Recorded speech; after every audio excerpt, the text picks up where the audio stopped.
জয় জয় জগন্নাଥ। ନମସ୍କାର। ସକାଳରେ ଖବର ଜେନାଭିଜନ ଆପଣମାନଙ୍କୁ ଜଣାଉଛି ହାର୍ଦ୍ଦିକ ଅଭିନନ୍ଦନ। ଆସନ୍ତୁ କିଛି ଗୁରୁତ୍ୱପୂର୍ଣ୍ଣ ଘଟଣା ଏବଂ ସବୁଠାରୁ ବଡ଼ ଖବର ଉପରେ ନଜର ପକାଇ ନେବା। ଓଡ଼ିଶାରେ ପୁଣି ଏକ ଲଘୁଚାପରେ ଭୟ। ଏହି ଲଘୁଚାପ ବର୍ଷାକୁ ନେଇ ବର୍ତ୍ତମାନ ସତର୍କ ସୂଚନା ଜାରି କରିଛି ଭାରତୀୟ ପାଣିପାଗ ବିଭାଗ। ପାଖାପାଖି 5 ଦିନ ଧରି ଓଡ଼ିଶାରେ ପ୍ରବଳ ବର୍ଷାକୁ ନେଇ ବର୍ତ୍ତମାନ যা অপডেট খবর সামনাকু আসুচি 5 দিন ধরি ওড়িশারে প্রবল বর্ষাকু নেই সতর্ক সূচনা জারি করেছি ভারতীয় পাণিপাগ বিভাগ। ভারতীয় পাণিপাগ বিভাগ তরফରୁ যেভাবে দিয়েଯାଇଛି 31 তারিখରେ বা ଆଉ ଗୋଟିଏ ଦିନ ପରେ ଦକ୍ଷିଣ ବଙ୍ଗୋପସାଗରରେ ଘୂର୍ଣ୍ଣିବଳୟ ସୃଷ୍ଟି ହେବାର ସମ୍ଭାବନା ଅଧିକ ରହିଛି। ପରେ ଏହା ଲଘୁଚାପରେ ରୂପ ନେବ। এই লঘুচাপরে যেতকালে রূপ নেব এটা ওড়িশা উপরে প্রবল বর্ষাକୁ নেই ମଧ୍ୟ সতর্ক সূচনা জারি করেছি ভারতীয় পাণিপাগ বিভাগ। ଭାରତୀୟ ପାଣିପାଗ ବିଭାଗ ତରଫରୁ ଯେଭଳି ଲଘୁଚାପ ଜନିତ ବର୍ଷାକୁ ନେଇ ବର୍ତ୍ତମାନ ଯେଉଁ ଅପଡେଟ୍ ଖବର ସାମ୍ନାକୁ ପୁଣି ନେଇଛି ବର୍ତ୍ତମାନ ପାଣିପାଗ ବିଭାଗ ତରଫରୁ ବା ଆଞ୍ଚଳିକ ପାଣିପାଗ ତରଫରୁ ବର୍ତ୍ତମାନ ଓଡ଼ିଶା ଉପରେ ପାଖାପାଖି 5 ଦିନ ଧରି ବର୍ଷା ଏବଂ ବିଜୁଳି ଘଡ଼ଘଡ଼ି ସହିତ ବର୍ଷା ମଧ୍ୟ ସତର୍କ ସୂଚନା ମଧ୍ୟ ଜାରି କରିଛି ଭାରତୀୟ ପାଣିପାଗ ବିଭାଗ। ଭାରତୀୟ ପାଣିପାଗ ବିଭାଗ ତରଫରୁ ଯେଭଳି ଓଡ଼ିଶାରେ ଲାଗି ରହିବ 5 ଦିନ ବର୍ଷା, ସେଥିପାଇଁ ପ୍ରତ୍ୟେକ ଜିଲ୍ଲା ଆମେ କହିପାରିବା ଭଦ୍ରକ, ବାଲେଶ୍ୱର, କଟକ, ପୁରୀ, ଗଞ୍ଜାମ, ଗଜପତି, ରାଉରକେଲା, ଢେଙ୍କାନାଳ, ପାରାଦୀପ, କନ୍ଧମାଳ, ସମ୍ବଲପୁର, ବରହମପୁର, ନବରଙ୍ଗପୁର ଏହିମାନଙ୍କ ଜିଲ୍ଲାମାନଙ୍କରେ ପ୍ରବଳରୁ ଅତି ପ୍ରବଳ ବର୍ଷାକୁ ନେଇ ମଧ୍ୟ ସତର୍କ ସୂଚନା ଜାରି କରିଛି ଭାରତୀୟ ପାଣିପାଗ ବିଭାଗ। ଦର୍ଶକ ବନ୍ଧୁ, ଗୋଟିଏ ପଟରେ ଲଘୁଚାପର ଭୟ, ଆଉ ଗୋଟିଏ ପଟର ସାରା ଓଡ଼ିଶାରେ ଥରୁଛି ବର୍ତ୍ତମାନ ହାଡ଼ଭଙ୍ଗା ଶୀତ। ଏ ହାଡ଼ଭଙ୍ଗା ଶୀତରେ ବର୍ତ୍ତମାନ ଓଡ଼ିଶାରେ ପାଖାପାଖି 10ରୁ 13 ଡିଗ୍ରୀ ସେଲସିୟସ୍ ବର୍ତ୍ତମାନ ରହିଛି ଓଡ଼ିଶାର ତାପମାତ୍ରା ରହିଛି। ବର୍ତ୍ତମାନ ଏଇକ୍ଷିଣା ସବୁଠି ବର୍ତ୍ତମାନ ଦେଖିବାକୁ ମିଳୁଛି ଖାଲି ଥଣ୍ଡା ଏବଂ ଥଣ୍ଡା ଭିତରେ ଏବଂ ପ୍ରବଳ ମାତ୍ରାରେ ଥଣ୍ଡା ଏବଂ ଯେଉଁଭଳି ରହିଛି ଶୀତର ପ୍ରକୋପ ଓଡ଼ିଶା ଉପରେ ପ୍ରବଳ ମାତ୍ରାରେ ପଡ଼ିଛି। ସବୁଠାରୁ ଫୁଲବାଣୀ ଆଉ ଦାରିଙ୍ଗବାଡ଼ିରେ ଯେଉଁଠି କହୁଥିବା ଓଡ଼ିଶାର କାଶ୍ମୀର ଦାରିଙ୍ଗବାଡ଼ିରେ ମଧ୍ୟ ପ୍ରବଳ ଶୀତର ଲହରୀ ଦେଖିବାକୁ ମିଳୁଛି ଏବଂ ଓଡ଼ିଶାରେ ମଧ୍ୟ 10 ଡିଗ୍ରୀରୁ ବର୍ତ୍ତମାନ 13 ଡିଗ୍ରୀ ଓଡ଼ିଶାରେ ବର୍ତ୍ତମାନ ଯାହା ଅପଡେଟ୍ ଖବର ସାମ୍ନାକୁ ଆସୁଛି ପାଖାପାଖି 18ରୁ 20ଟା ଜିଲ୍ଲାରେ ବର୍ତ୍ତମାନ 13ରୁ ବର୍ତ୍ତମାନ 10 ଡିଗ୍ରୀ ରହିଛି ଏବଂ ସବୁଠାରୁ ଥଣ୍ଡା ଆଜି ମଧ୍ୟ ଦେଖିବାକୁ ମିଳିଥିଲା ବାସୁଦେବପୁର ଏବଂ ସବୁଠୁ ଭଦ୍ରକ, ବାଲେଶ୍ୱର, କଟକ, ପୁରୀ ଏଇମାନଙ୍କରେ ଅତ୍ୟଧିକ ଥଣ୍ଡା ମଧ୍ୟ ସକାଳୁ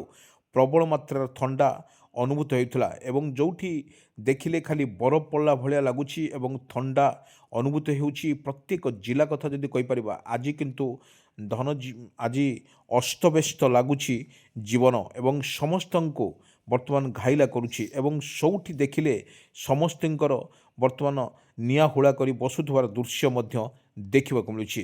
କିନ୍ତୁ ଯେଉଁ ଲଘୁଚାପ ଜନିତ ବର୍ଷା ଯେତେବେଳେ ଓଡ଼ିଶା ଉପରେ ରହିବ ତାହା ପ୍ରଥମରେ କିପରି ଭାବରେ ୟାକୁ ରହିବ ତାହା ମଧ୍ୟ ସ୍ପଷ୍ଟ କରିନାହିଁ ପାଣିପାଗ ବିଭାଗ।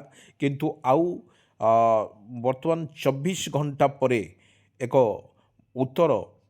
ଉତ୍ତର ପୂର୍ବ ଏବଂ ଦକ୍ଷିଣ ବଙ୍ଗୋପସାଗରରେ ଏକ ଘୂର୍ଣ୍ଣିବଳୟ ସକ୍ରିୟ ରହିବ। ପାଖାପାଖି ଆମେ ଯାହା ଅପଡେଟ୍ ଖବର ସାମ୍ନା କରୁଛୁ ପାଣିପାଗ ବିଭାଗ ତରଫରୁ ପାଖାପାଖି 7 ଦିନ ଧରି ଏ ଘୂର୍ଣ୍ଣିବଳୟ ପ୍ରଭାବ ରହିବ ଏବଂ ଓଡ଼ିଶା ଉପରେ ୟାର କେତେ ପ୍ରଭାବ ରହିବ ତାହା ମଧ୍ୟ ସ୍ପଷ୍ଟ କରିନି ଭାରତୀୟ ପାଣିପାଗ ବିଭାଗ।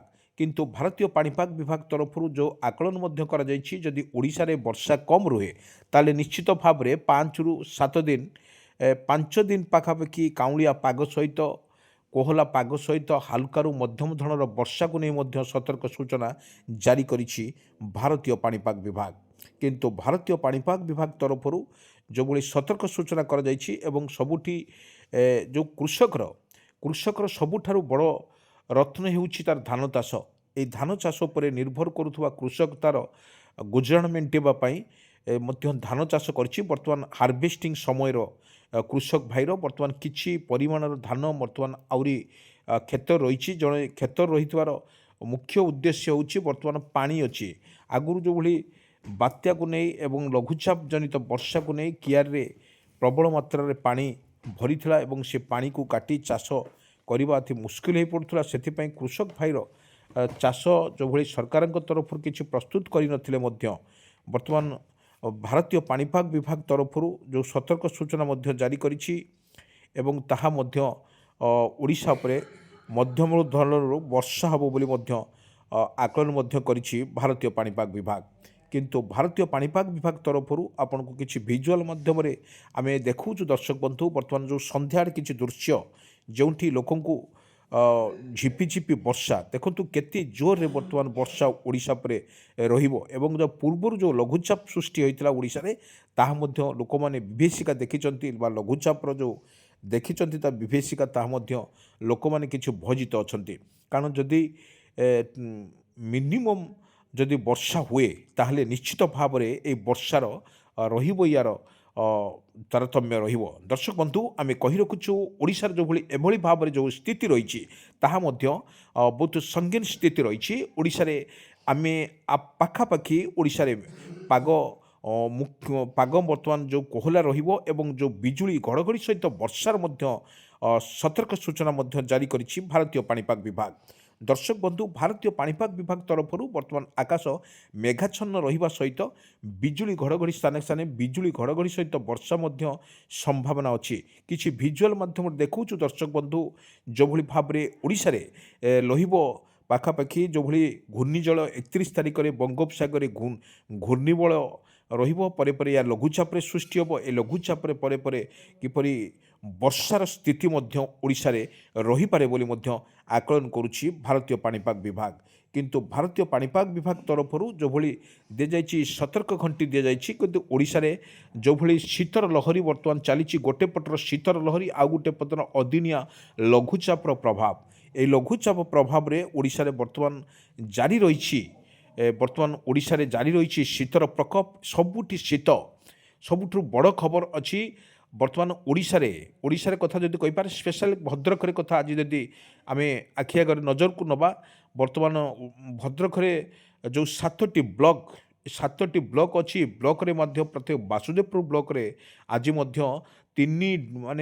10 ଡିଗ୍ରୀରୁ 15 ଡିଗ୍ରୀ ପର୍ଯ୍ୟନ୍ତ ଆଜି ଅଛି ଥଣ୍ଡା। ସବୁଠି ଦେଖିବାକୁ ମିଳୁଛି ବରଫର ତାଣ୍ଡବ ଲୀଳା ଏବଂ ସବୁଠି ଥଣ୍ଡା ଏବଂ ଥଣ୍ଡା ଭିତରେ ମୁସ୍କିଲ ହେଉଛି ଜୀବନ ଏବଂ ରାସ୍ତାଘାଟ ସୁନସାନ ହୋଇଯାଉଛି। ଦର୍ଶକ ବନ୍ଧୁ ଆଜି ସକାଳୁ କୁହୁଡ଼ି ଏବଂ ଯେଉଁଭଳି କୁହୁଡ଼ି ଦୃଶ୍ୟମାନ ହେଉଛି ତାହା ମଧ୍ୟ ପଶ୍ଚିମ ଝଡ଼ ତା ଉତ୍ତରା ପବନ ସହିତ ପଶ୍ଚିମ ଝଡ଼ ମଧ୍ୟ ପ୍ରବଳ ଆଜି ଓଡ଼ିଶା ଉପରେ ଲାଗି ରହିଛି। ତାହାର ମଧ୍ୟ ଅତ୍ୟଧିକ ଥଣ୍ଡା ଫଳରେ ଆଜି ଲୋକମାନେ ଦେହରୁ ବର୍ତ୍ତମାନ ଶୀତ ବସ୍ତ୍ର କାଢ଼ି ନାହାନ୍ତି କାରଣ ସକାଳୁଠୁ ରାତି ପର୍ଯ୍ୟନ୍ତ ପ୍ରବଳ ଶୀତ ବସ୍ତ୍ର କାଢ଼ି କିନ୍ତୁ ସବୁଠୁ ବଡ଼ ଖବର ହେଉଛି ପ୍ରତ୍ୟେକ ରାସ୍ତାରେ ପ୍ରତ୍ୟେକ ଯେଉଁଠି ଗଲାବେଳକୁ ଆଜି ସେଇଠି ସ୍ଥାନରେ ନିଆଁ ହୁଳା କରିକି ବସିଥିବାର ଦୃଶ୍ୟ ଆମେ ଦେଖିଥିଲୁ। ଯେତେ ଦୂର କୁହୁଡ଼ି ହେଉଛି ଏବଂ ସେତେ ଦୂରରୁ ମଧ୍ୟ ଥଣ୍ଡା ମଧ୍ୟ ଅନୁଭୂତ ହେଉଛି। କିନ୍ତୁ ଏଠୁ ଆମେ ଦେଖୁଛୁ ଯେଉଁଭଳି ବଙ୍ଗୋପସାଗରରେ ଦକ୍ଷିଣ ବଙ୍ଗୋପସାଗରରେ ଯେଉଁଭଳି ଏକ ସମୁଦ୍ର ଅଶାନ୍ତ ଅଛି ସେଥିପାଇଁ ମତ୍ସ୍ୟଜୀବୀମାନଙ୍କ ପାଇଁ ମଧ୍ୟ ସତର୍କ ସୂଚନା ଜାରି କରିଛି ଭାରତୀୟ ପାଣିପାଗ ବିଭାଗ। ଯେଉଁଭଳି ବର୍ଷା ରହୁଛି ଓଡ଼ିଶା ଉପରେ ତାହା ମଧ୍ୟ ବିପଦ ସଂକେତ ଉପରେ ଅଛି ତାହାକୁ ମୁସ୍କିଲ ହେଉଛି କିନ୍ତୁ ମତ୍ସ୍ୟଜୀବୀମାନଙ୍କ ପାଇଁ ବାରମ୍ବାର ସତର୍କ ସୂଚନା ମଧ୍ୟ ଜାରି କରିଛି। ଦର୍ଶକ ବନ୍ଧୁ ଆପଣଙ୍କୁ ଭିଜୁଆଲ ମାଧ୍ୟମରେ କିଛି ଦୃଶ୍ୟ ଯେଉଁ ଦୃଶ୍ୟ ଆପଣଙ୍କୁ ଛାତିଥରା ଦୃଶ୍ୟ ଆମେ ଦେଖାଉଛୁ ଦର୍ଶକ ବନ୍ଧୁ ଯେଉଁଭଳି ଦିନରେ କୁହୁଡ଼ି ଦେଖନ୍ତୁ କିପରି ଭାବରେ ରହିଛି ତାହା ମଧ୍ୟ ଦୃଶ୍ୟମାନ ହେଉଛି। ପ୍ରତ୍ୟେକ ଏଠୁ ଅନେଇଲେ ସେଠି ଅନେଇଲେ ବର୍ତ୍ତମାନ ଦୃଶ୍ୟମାନ ହେଉଛି ପ୍ରତ୍ୟେକ ଜାଗାରେ ମଧ୍ୟ ଏ କୁହୁଡ଼ି ଦେଖିବାକୁ ମିଳୁଛି କିନ୍ତୁ ତାହାର ପ୍ରଭାବରେ ବର୍ତ୍ତମାନ ଯେଉଁ କୁହୁଡ଼ି ସହିତ ଥଣ୍ଡା ମଧ୍ୟ ଅନୁଭୂତ ହେଉଛି ଓଡ଼ିଶାରେ ପ୍ରବଳ ଥଣ୍ଡା। ଏହି ଥଣ୍ଡାରେ ବର୍ତ୍ତମାନ ସବୁଠାରୁ ରହିଛି ଫୁଲବାଣୀ ଆଉ ଦାରିଙ୍ଗବାଡ଼ି ଆଉ ନବରଙ୍ଗପୁର ବ୍ରହ୍ମପୁର କନ୍ଧମାଳ ଏହି ଜିଲ୍ଲାମାନଙ୍କରେ ଅତ୍ୟଧିକ ଥଣ୍ଡା ରହିଛି ଏବଂ ଆକାଶ ମେଘାଚ୍ଛନ୍ନ ରହିଛି। ବିଜୁଳି ଘଡ଼ଘଡ଼ି ସହିତ ହାଲକାରୁ ମଧ୍ୟମ ଧରଣର ବିଜୁଳି ଘଡ଼ଘଡ଼ି ସହିତ ବର୍ଷା ମଧ୍ୟ ସମ୍ଭାବନା ଅଧିକ ଥିବାରୁ ଭାରତୀୟ ପାଣିପାଗ ବିଭାଗ ତରଫରୁ ମଧ୍ୟ ସତର୍କ ସୂଚନା ଜାରି କରାଯାଇଛି ଏବଂ ଯେଉଁଭଳି ଅତ୍ୟଧିକ କୁହୁଡ଼ି ହେଉଛି ସେଥିପାଇଁ ପରିବହନ ତରଫରୁ ବା ରୋଡ଼ ପରିବହନ ତରଫରୁ ସମସ୍ତଙ୍କୁ କୁହାଯାଇଛି ଲାଇଟ୍ ବ୍ୟବହାର କରନ୍ତୁ ଏବଂ କିପରି ଭାବରେ ଲୋକମାନେ ଦେଖୁଛନ୍ତି କୁହୁଡ଼ି ଯେଉଁ ଦୃଶ୍ୟମାନ ହେଉଛନ୍ତି ରାଇଟ୍ ଏବଂ ଡାହାଣ ପଟ ବାମ ପଟ ଦେଖିକି ଗାଡ଼ି ଚଲାନ୍ତୁ ଏବଂ ଯଦି ଗାଡ଼ି ଦେଖାଯାଉଛନ୍ତି ତାହେଲେ ବନ୍ଦ କରିଦିଅନ୍ତୁ। ସେଥିପାଇଁ ସତର୍କ ସୂଚନା ମଧ୍ୟ ଜାରି କରିଛି ପରିବହନ ପକ୍ଷରୁ ମଧ୍ୟ ସତର୍କ ସୂଚନା ଜାରି କରାଯାଇଛି। କିନ୍ତୁ ଆଉ 12 ଘଣ୍ଟା ପରେ ବଙ୍ଗୋପସାଗରରେ ଏକ ଘୂର୍ଣ୍ଣିବଳୟ ସୃଷ୍ଟି ହେବ, ପରେ ପରେ ଏହା ଲଘୁଚାପରେ ସୃଷ୍ଟି ହେବ ବୋଲି ଆକଳନ କରିଛି ଭାରତୀୟ ପାଣିପାଗ ବିଜ୍ଞାନ କେନ୍ଦ୍ର।